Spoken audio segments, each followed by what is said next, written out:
ಮೊದಲನೇದಾಗಿ ಇವತ್ತು ಮತದಾನ ಆಗಿದೆ. ನನ್ನ ಜನ್ಮಭೂಮಿ ಪೆರೇಸಂದ್ರದಲ್ಲಿ ಇವತ್ತು ನಾನು ನನ್ನ ಶ್ರೀಮತಿ ಮತದಾನ ಮಾಡಿದ್ದೆ.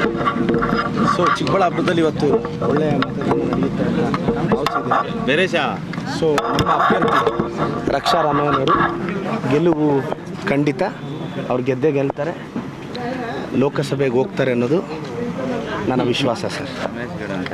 ಈ ಜನರು ಯಾವ ಥರ ಇವತ್ತು ಮತದಾನದಲ್ಲಿ ಭಾಗಿಯಾಗಬೇಕು ಸರ್? ಇಲ್ಲ, ನಾನೆಲ್ಲ ಮತದಾರರು ವಿನಂತಿಸ್ತೇನೆ. ಕಂಪ್ಯಾರಿಟಿವ್ಲಿ MLA MP ಎಲೆಕ್ಷನ್ಗೆ ಪೋಲಿಂಗ್ ರೇಟ್ ಕಡಿಮೆ ಇರುತ್ತೆ. ನಾನು ದಯವಿಟ್ಟು ನಗರ ಭಾಗದಲ್ಲಿರೋರು, ಇಲ್ಲಿಂದ ಮೈಗ್ರೇಟ್ ಆಗಿ ಬೇರೆ ಕಡೆ ಕೆಲಸಕ್ಕೆ ಹೋಗಿರೋರು ದಯವಿಟ್ಟು ಒಂದಿನ ಲೀವ್ ಹಾಕಿ ಬಂದು ತಮ್ಮ ಇಷ್ಟವಾದ ಅಭ್ಯರ್ಥಿಗೆ ವೋಟ್ ಹಾಕಿ ಅಂತ ನಾನು ವಿನಂತಿಸ್ತೇನೆ. ಸರ್, ಈಗ ತಾವು ಶಾಸಕರಿದ್ದೀರಿ, MLAಗೂ ಮತ್ತು MPL ಎಲೆಕ್ಷನ್ಗೆ ಯಾವ ಥರ ವ್ಯತ್ಯಾಸ ಇರುತ್ತೆ ಸರ್?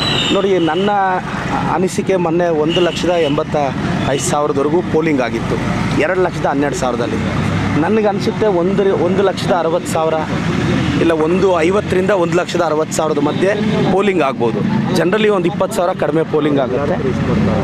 1,60,000 ಪೋಲ್ ಆಗುತ್ತೆ ಅನ್ನೋದು ನನಗೆ ಅನಿಸಿದ್ದು, ನನಗಿರೋ ಡೇಟಾ. ನೋಡೋಣ, ಒಂದು 5,000 ಆ ಕಡೆ ಈ ಕಡೆ ಆದರೂ ಆಗ್ಬೋದು. ಸರ್, NDA ಅಭ್ಯರ್ಥಿ ಸುಧಾಕರ್ ಹೇಳಿದ್ರು ಇಲ್ಲಿನ ಸಚಿವರು ಮತ್ತು ಶಾಸಕರು ನನ್ನ ಬಗ್ಗೆ ಅಪಪ್ರಚಾರ ಮಾಡಿದ್ದಾರೆ, ಬಟ್ ಅದೇ ನನಗೆ ಶ್ರೀರಕ್ಷೆ ಅಂತ ಹೇಳ್ತಾರೆ. ನೋಡೋಣ, ಶ್ರೀರಕ್ಷೆ ಯಾವುದಾಗುತ್ತೆ ಏನು.